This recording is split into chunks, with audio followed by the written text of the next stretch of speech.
bonjour à toutes et à tous, bienvenue dans mon tuto portefeuille. Allez, c'est parti!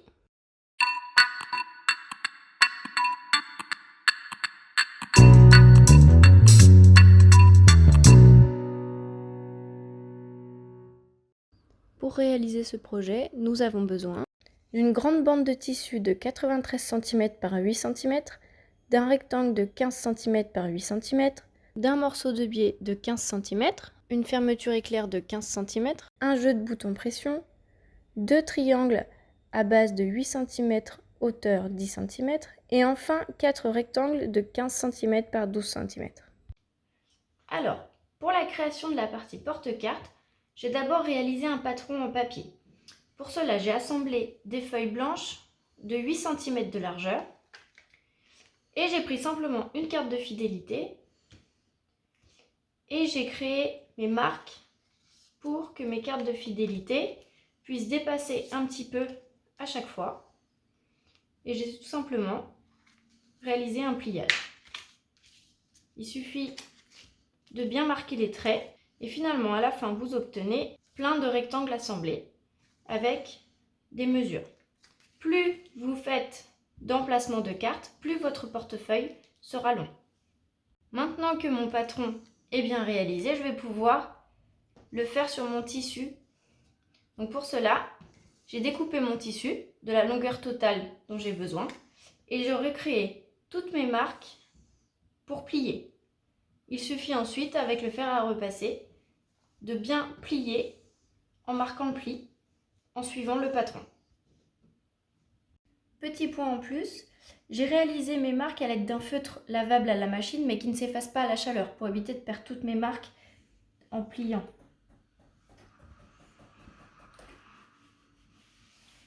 Et donc on suit progressivement le pliage avec nos traits. Et on essaye de bien rester bord à bord à chaque fois.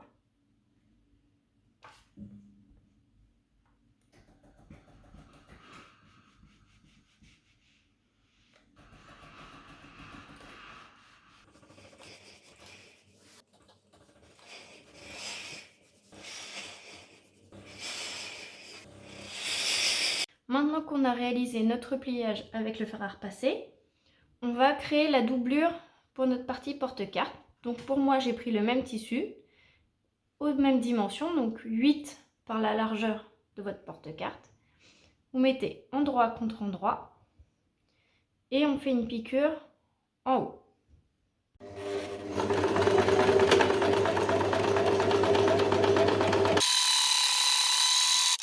Maintenant qu'on a réalisé notre piqûre, on va pouvoir dégarnir un petit peu à l'aide de ciseaux cranteurs.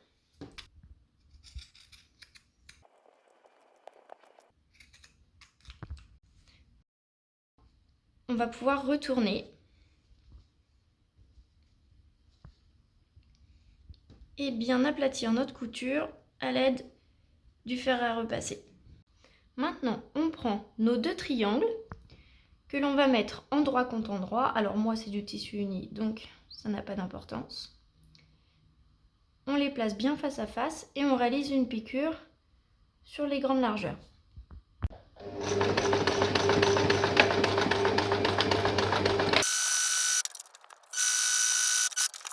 On a maintenant terminé notre couture.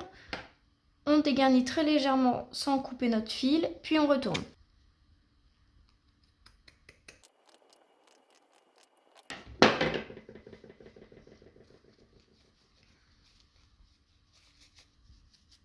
Donc, on essaye de bien sortir la pointe.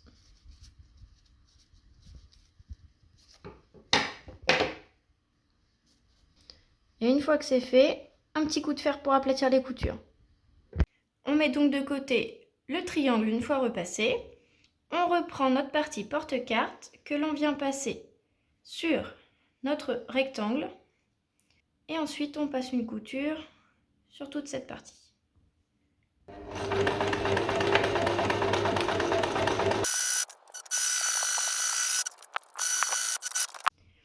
Alors maintenant, on va s'occuper de la fermeture. Donc la mienne est un tout petit peu trop grande pour mon projet, il va falloir que je la recoupe. Mais pour commencer, je me suis munie de biais assortis à mon tissu Donc j'ai coupé des morceaux de 7,5 cm de longueur que l'on va replier sur lui-même et ensuite poser sur les extrémités de notre fermeture. On passera un point ici et la même chose de l'autre côté, comme ceci.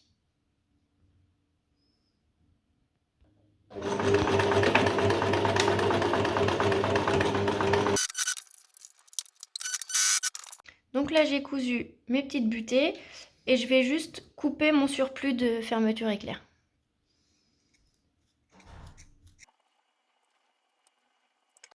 Donc maintenant on va placer la fermeture éclair, donc je l'ouvre juste un tout petit peu pour faciliter.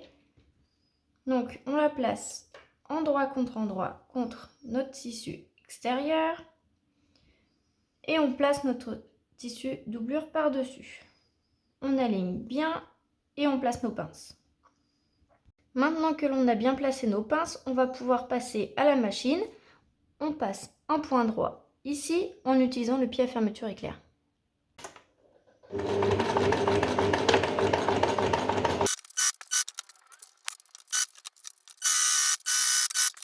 Donc on a passé notre point à la machine, donc on repasse la doublure de l'autre côté.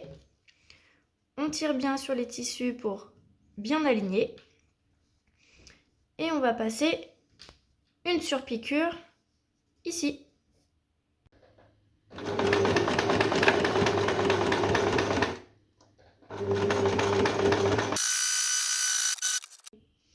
Donc on a passé notre surpiqûre sur la première partie.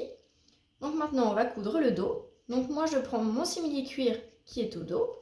Je le place endroit contre endroit. Et ensuite je prends le tout que je place sur la doublure. On aligne bien en haut avec la fermeture. On met nos pinces et on passe un point au plus près de la fermeture éclair.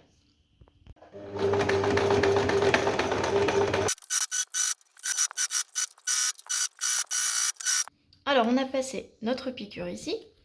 Maintenant on retourne, on prend notre doublure, on étire bien et on la cale bord à bord avec le tissu extérieur. On met nos pinces.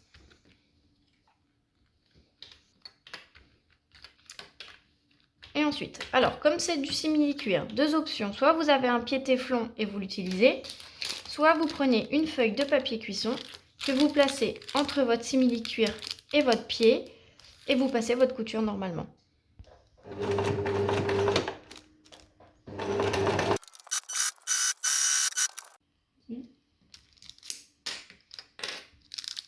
Donc maintenant, on enlève le papier. Donc on déchire tout simplement le papier. Voilà. Et donc on a pu faire notre surpiqûre sur le simili. Donc on reprend notre triangle que l'on vient passer sur notre partie porte-carte bien alignée avec la partie supérieure et on l'épingle uniquement avec le tissu extérieur avant. Donc maintenant, on ouvre notre fermeture. Voilà. On superpose les deux tissus extérieurs ainsi que les deux tissus doublures. Et on épingle. J'ai donc terminé d'épingler.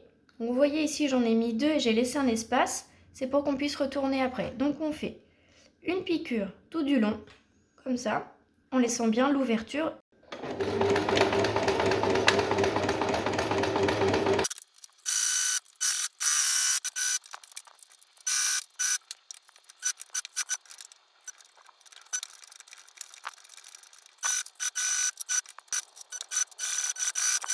Maintenant que la couture est terminée, il faut dégarnir les angles et les coutures sur le côté.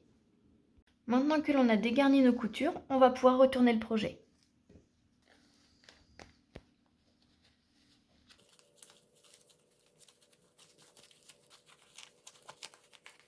Donc on ressort bien tous les angles. Et maintenant, on va refermer le fond de la doublure. Donc on replace bien tous nos tissus, on épingle et un point droit.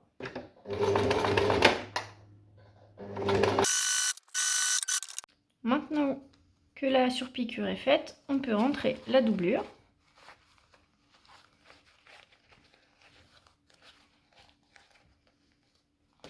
On peut fermer le porte-monnaie et il ne nous reste plus qu'à mettre le bouton pression sur la partie porte-carte. J'ai donc préparé le marquage pour placer mes boutons pression. Donc là, je vais passer celui-ci.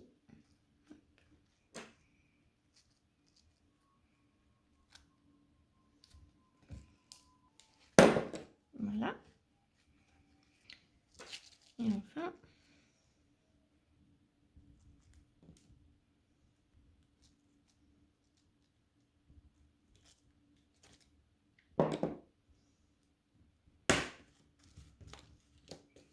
et voilà, votre projet est terminé. Ce portefeuille est désormais terminé. N'hésitez pas à aller voir ma page Instagram et à mettre un petit pouce bleu si vous avez aimé.